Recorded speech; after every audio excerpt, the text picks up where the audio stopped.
जय Shri Mata ji. Welcome to today's online meditation session. स्वागत सभी का आज के मेडिटेशन सेशन में।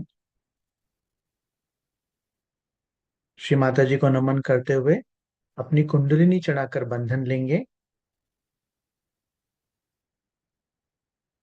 With love and devotion, let's go down to Shri Mata Ji, raise our kundalini and take bandhan.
महामंत्र और गणेश मंत्र।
आइए हम अपने आप को संतुलित कर लेते हैं। Let us balance ourselves. Left hand towards Shri Mata ji's photo and right hand on mother earth. बायां हाथ श्री माता जी की ओर और दाहिना हाथ भूमि तत्व पर।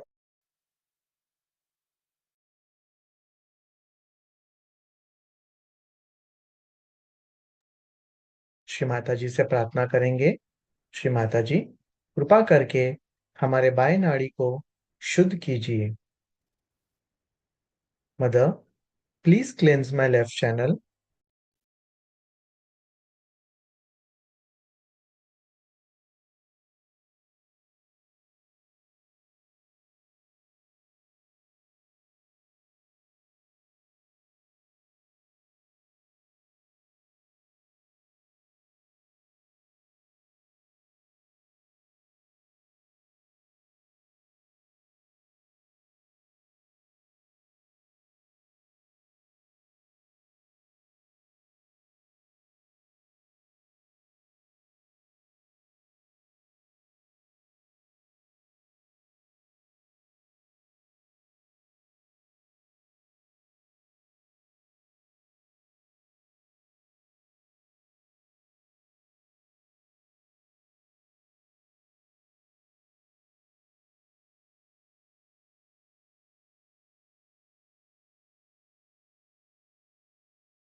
हम अपना दाहिना हाथ श्री माता जी की ओर रखेंगे और बायां हाथ आकाश की ओर।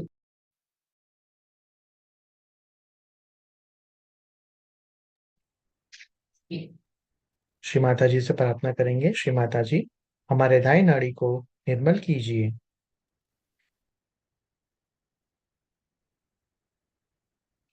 Keeping our right hand on our lap and raising left hand towards the sky, we shall pray, Mother, please cleanse my right channel.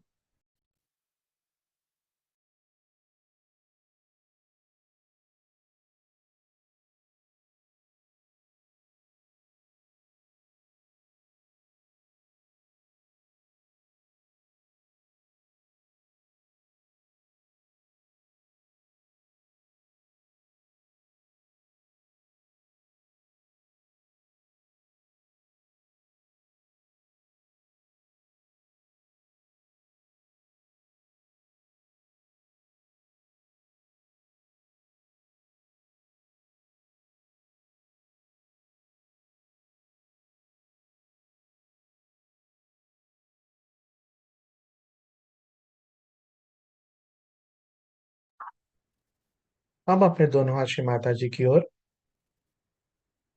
both hands on our lap towards Shri Mata जी। अपना सारा चित्त सहस्त्र पे स्थिर रखते हुए, keeping our attention on सहस्त्र, we shall pray, Mother, please clear my central channel.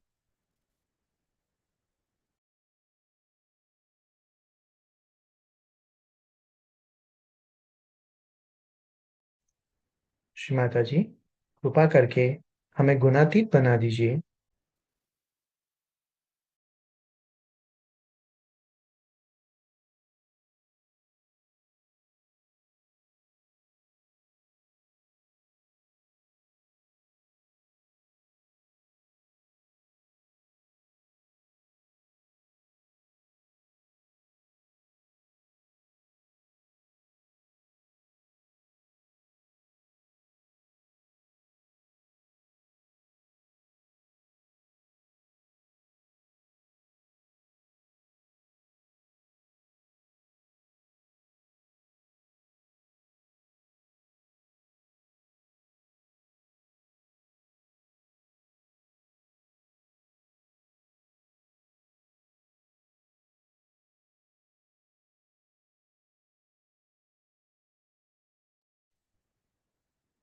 अपनी इसी निर्विचारिता की स्थिति में स्थिर रहते हुए हम श्री माता जी की अमृतवाणी को ध्यानपूर्वक सुनेंगे।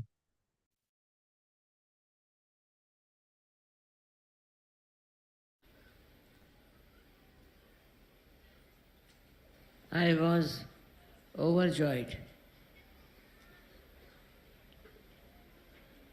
to see the way you had organized this beautiful welcome.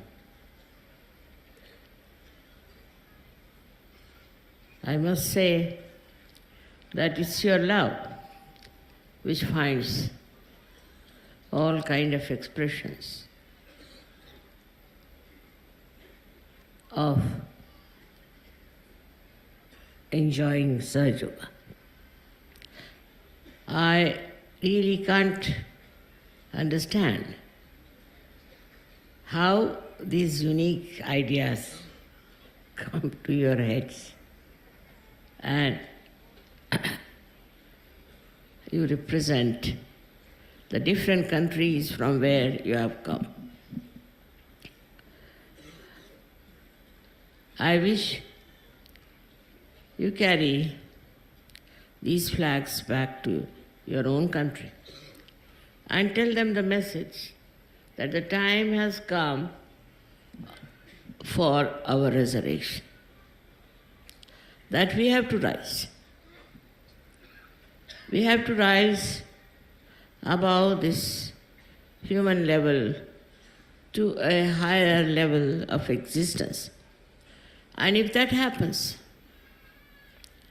then how it changes your life, how it makes you happy, how you lose all your absurd ideas of hatred and of harming others, injuring others.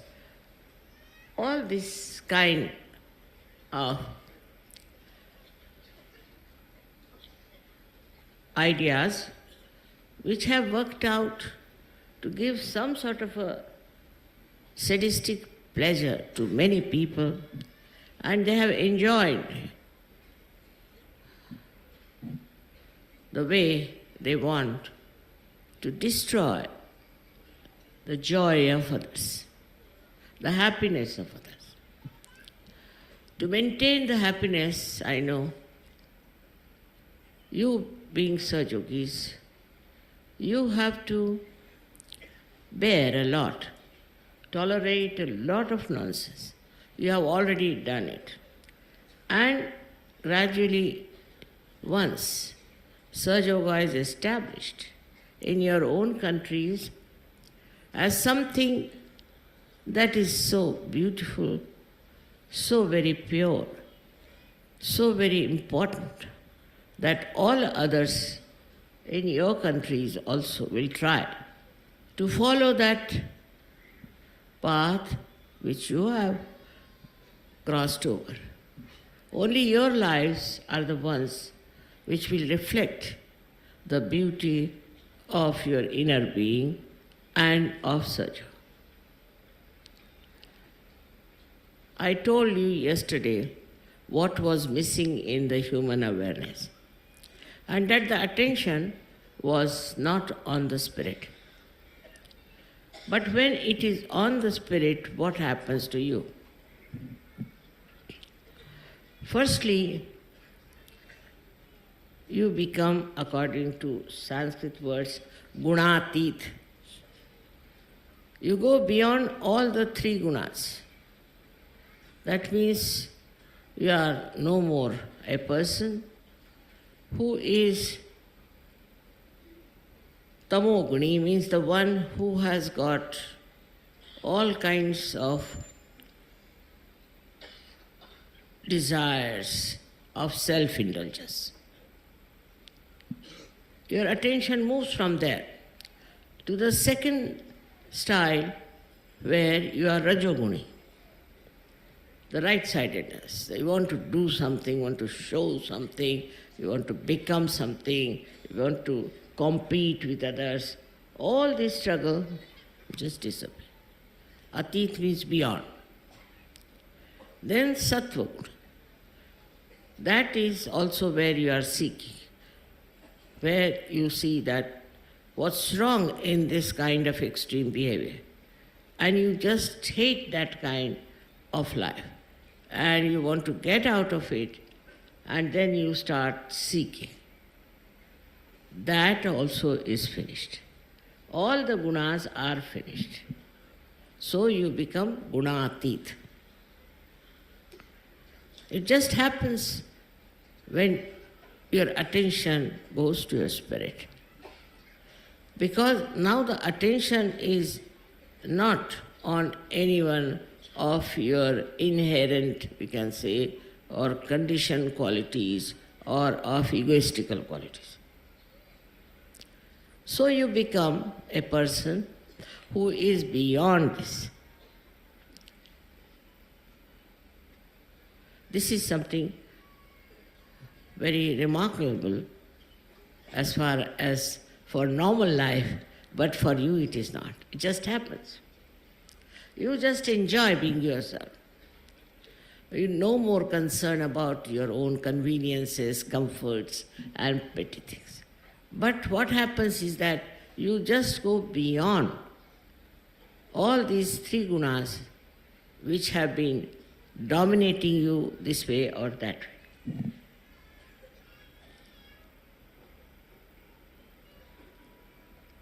So that's how you cross the limit of human awareness, firstly. Then the second one is you become kalatit. You go beyond time. I know today I was late somehow. It just works out that way. But you didn't miss the time. You are still enjoying. I could see sitting in the house that you are all in a very enjoyable mood. All of you are enjoying nicely. I am not here, but still you are enjoying. This is beyond time. You are not bound by time. Whatever is the time is your own. Because you are standing in the present. You are not standing here and thinking of the future. You didn't think about what will happen tomorrow, or how will you catch your plane, or how will you do this. Here you were just enjoying the present. And the present is the reality. If you are thinking of the future or of the past, then you are not in reality. I have told many a times that past is finished and future doesn't exist. So at this moment, you are here sitting, perhaps maybe waiting for me, maybe just enjoying every moment of your stay here, of your connections with others. And this enjoyment cannot be described. How you are enjoying this? Otherwise, people would be seeing the watch, wondering why mother has not come, what is the problem, why she is not arrived, and all kinds of ideas come over. It helps a lot to be kalatit. I remember in Nasik, I had to work very hard because no Sahaja would come forward to do anything. They were so shy and so much worried. And it so happened, luckily or unluckily, we can say, that my car failed on the way and I was delayed in going. About 1 hour passed. There was no car coming that way. There's no way to go. And we were stranded on the road. Now, surprising, when I reached the place where we were going to have the program, the Sahajogis took over. They took the responsibility. And they were very busy giving realizations to others and working it out. Otherwise, they would not. They could not believe that they have power to give realization. I may tell them, but they would not raise their hands. And just because the time was there and they thought so many people are here, mother is not coming or she may be coming, so it's our responsibility. In that way, they took the responsibility. So when you are beyond the time, you become responsible for that moment. It's such a responsibility which is also collective. Means you just, all of you become responsible. It's very surprising. We are so many here, there's no quarrel, no fight, nothing. We are very nicely settled down, just beyond all kinds of stupid ideas of attacking each other. That happens because you are not involved with the time. The time cannot bow you down. Perhaps if it were not you people, some other people, they would have thrown stones on my car, thinking, so late she comes, we are here boiling in the heat. They would have resented. But not the people who are beyond time. They are nicely sitting down, enjoying themselves. It doesn't matter, the time passes on. Then you become dharmatit. You become beyond dharma, beyond your human nature. That means whatever you do is religious. Whatever is your endeavor is religious. If, say, you are in a business, you would like to do business in a religious manner because you are beyond religion.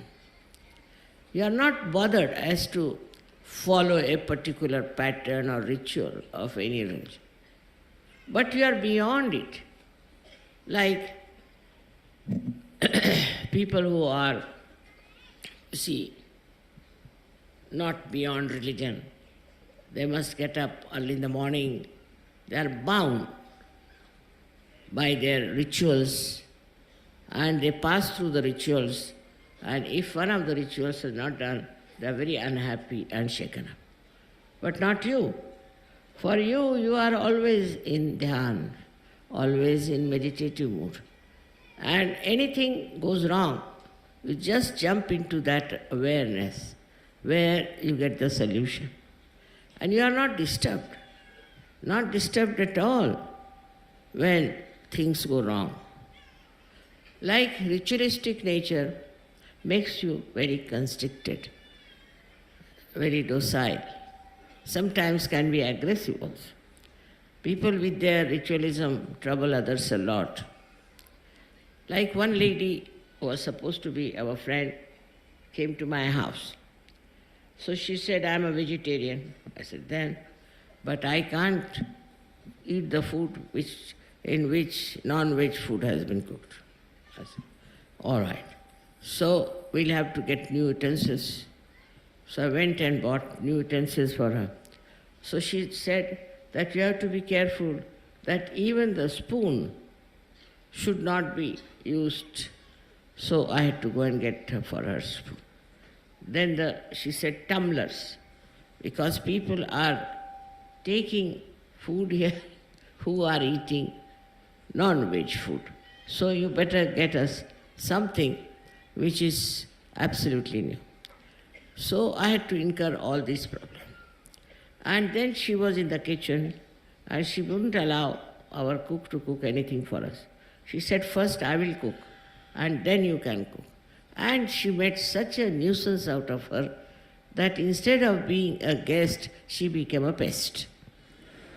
And this is what happens to people who are ritualistic, because they are very demanding. They go on demanding that this is our dharma.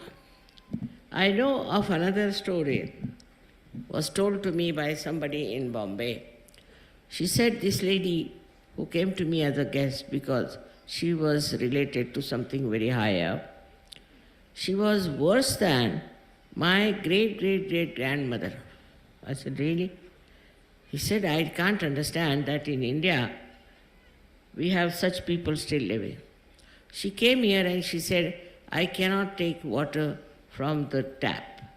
You have to get it from some sort of a well. Now there are only 2 wells in Bombay. So people had to go and fetch the water. But the cook had to be completely drenched in water, and then only he could cook. Because if he cooks without that, then I won't eat. And she went on and on and on that.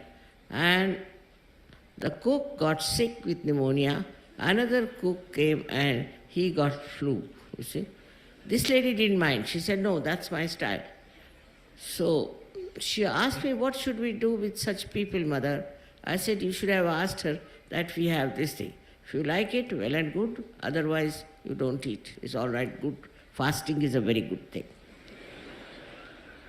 That's the only solution for such people who are so self-centered and so much bothering others. So this self-centeredness comes to us because we think this is our dharma, this is our right, this is everything belongs to us. How dare they do not do it? How much we trouble others, how much we make them inconvenient, how much we try to make their lives miserable, we never think. We go on demanding things. This is my dharma, what can I do? This is what I have to do.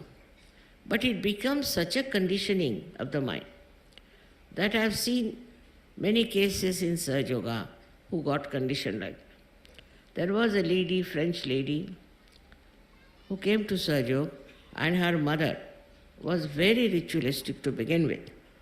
And she was so troublesome that she must go to church every Sunday. She would dress up well, go to church and come back. And one day she just disappeared. So they told the police to find out this lady. And when he went to find out the lady, the police said that we can't find her, God knows where she has disappeared. Then she said, all right, go and find out in the church. She was still sitting in the church. Next time again she disappeared. It happened 3-4 times. So the police said, sorry, we have finished with her. Now if you want, you can put her in the old people's house, and that's all. So they sent her to an old people's house. So this Sahajogini told me, mother, very surprising. They are otherwise very stupid people. They go on sitting, brooding, talking nonsense like mad. They have all become senile. And their senile decay very well seen. But what happens? That on a Sunday they all dress up well and go to church. That's the only point where they are safe. It's very surprising how the conditioning works. There was one person I had who came and stayed with us, and he said, I'm a very good driver. So I said, all right. But he only knew driving. He didn't know about London, what sort of a place London is. Now he knew the driving very well. But if I had to go to the north, he'll drive me to the south. If I have to go to the east, he'll drive me to the west. I said, what's the matter? You know driving. Yes, I know driving. That I know. But I don't know anything about road. I have no road sense. One day the police got hold of him. I was also in the car. He said, where are you going? He said, I am going to such and such place. So he said, now you have been to this place 6 times. Again you are coming back to the same point 6 times. So in the old age, I have known that these things form a kind of a habit. But in young age also you can find people get so conditioned by their style. So this is what you can call the human element, where you get attached or get bothered about something. Now it's a kind of I should say, a madness. That somebody demands this, somebody demands that, I don't like this, I don't like that. It goes on and on. It's so common to say, I don't like, I like. It is very surprising that they go on saying like this. They go to somebody's house, no, I don't like this carpet. It's not your carpet. You not purchased it. This person has purchased the carpet. What have you got to do? Why should you say, I don't like? Who are you? You have not paid for you. The one who has paid likes it, finished. Why do you want to pass your remarks? I don't like. Are you a conniser? So to criticize others. Somebody is wearing, supposing the hair in a way, but I don't like this kind of hairdress. Why? I don't like, that's all.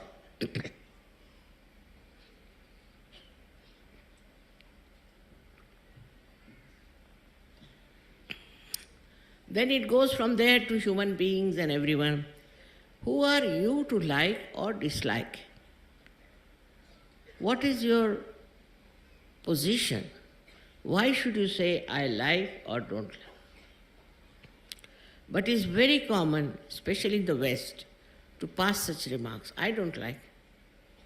I don't like India. All right. If you don't like, sit at home. Why did you come in? I don't like Turkey.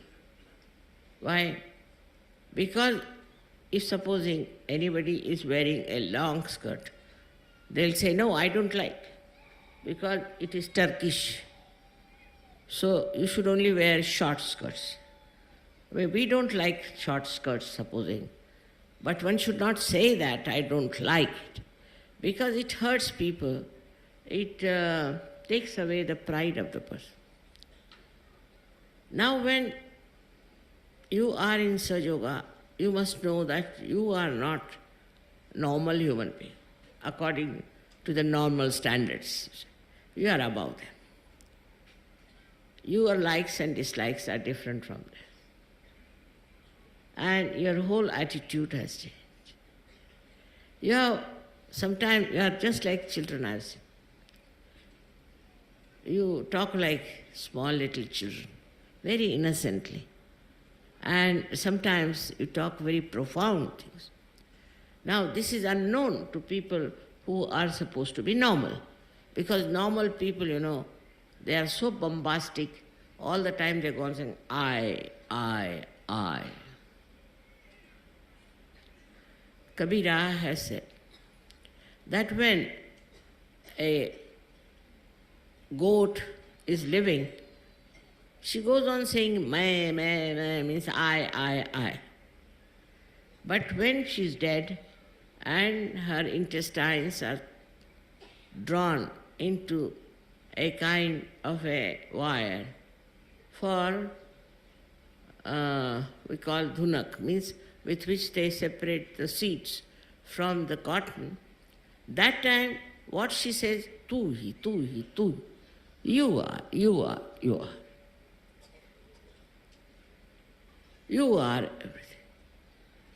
When you say that, immediately your attention goes away from others, finding faults with them, finding what's wrong with them, using your brains all the time to criticize others, to make fun of others, sometimes even to talk ill of others. People enjoy gossips. Why? They enjoy gossip because they don't know that another person is the same as myself, and I have no business to gossip about that person. So this understanding, I should say, this loving wisdom doesn't exist when you are a normal human being. At the slightest provocation, you can get angry, start doing all kinds of things, just like a bull in the china shop. You can behave anyway. Suddenly you find them just growing up into that. The reason for that is you are not yet a Sahaja Yogi. But Sahaja Yogi is a person who enjoys all kinds of things. Say somebody becomes very angry and hot-tempered. He also sees that, what is happening, how he is being. So actually, it is not a dharma that you get angry with someone. It's not. It is something very low to be angry with others, to be all the time shouting at others, to be exacting things from others, or to criticize others, thinking you are something great. And this doesn't pay. By the time you come to the end of life, you'll find you haven't got one friend, one neighbor. Another thing is that when you are very egoistical, you think no end of yourself. And you go on talking, jabbering, and the another person just gets bored stiff, but still you are talking about, I did this, I went there, I. It goes to any limit, and you are not ashamed as to what you are saying. I have seen people who have taken to all kinds of funny attitudes towards others when they are just normal human beings. If somebody says something wrong about somebody says that that person is like this, I know, is he did this way. Immediately it goes into their mind, yes, true. Now that makes your mind a sick mind. We can say vikrut, where the mind is not normal. You become sick and you accept all this sickness and go on accepting it till you are a sick person. And this sickness is extremely dangerous. Not for others so much as for yourself. Because nobody can stand such a sick personality. Now you might say, I have seen people who have taken to religion. Like now, I am a religious person, suppose. Now, you better be religious. So what? You can't do this, you can't do that, you cannot sit here, you cannot eat this is important. All try time to discipline others instead of disciplining yourself. Because when you are a normal person, you don't see yourself. You just see others. But once you are a realized soul, you just start watching yourself and see for yourself what's wrong. Now, after becoming the spirit, in the light of the spirit, you see yourself. You just see yourself. What happens? How you behave. And how you enjoy yourself when you know how to correct yourself. It's very sweet. Little things you do in such a beautiful manner, and you say such beautiful things. Of course, there are people who cannot be corrected, incorrigible. So also, you should just see this is incorrigible. You can't help it. Like in Sahaja Yoga, we have some people who are all the time trying to help the wrong type of people. Like they have taken a power of attorney in Sahaja Yoga. So, if somebody tries to be funny, we expect a telephone call from that power of attorney. After 2 hours, he tells, now, please tell mother that such and such person is to be looked after, this has to be done, that has to be done. It's absolutely a habitual thing with them to inform me that no, you must help, you must do something. But now it has become such a common practice, we know that he will just now come along and give us a big lecture on this subject.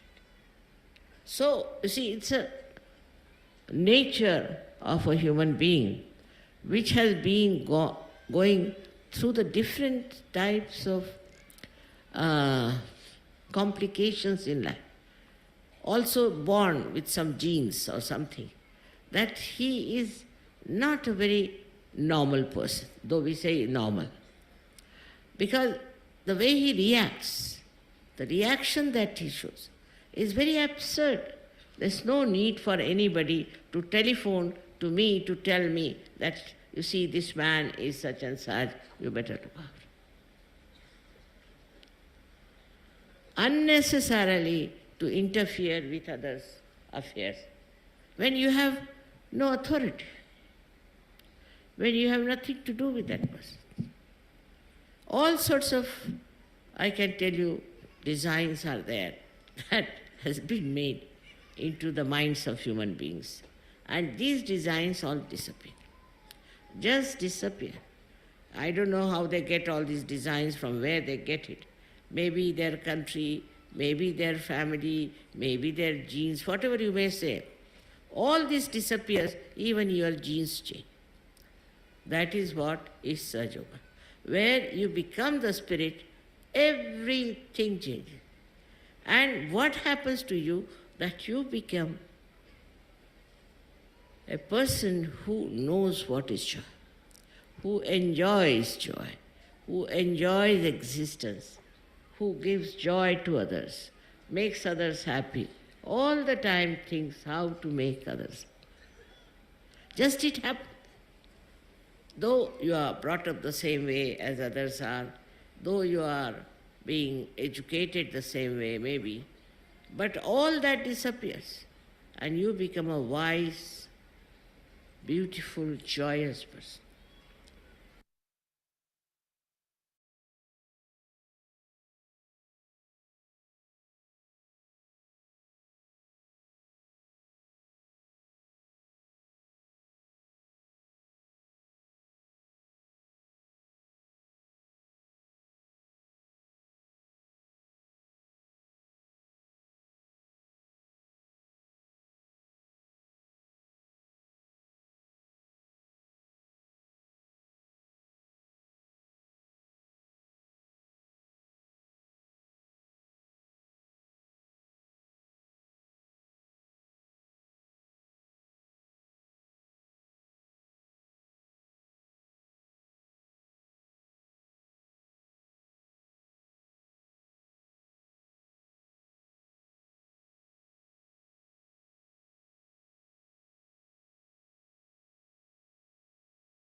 जय श्री माता जी। श्री माता जी से आज के सामूहिक ध्यान के लिए हृदयपूर्वक धन्यवाद करेंगे। We thank you, Shri Mataji, for today's collective meditation. सभी नतमस्तक होंगे और बंधन लेंगे। Bowing down to Shri Mataji, let us take बंधन। जय श्री माता जी।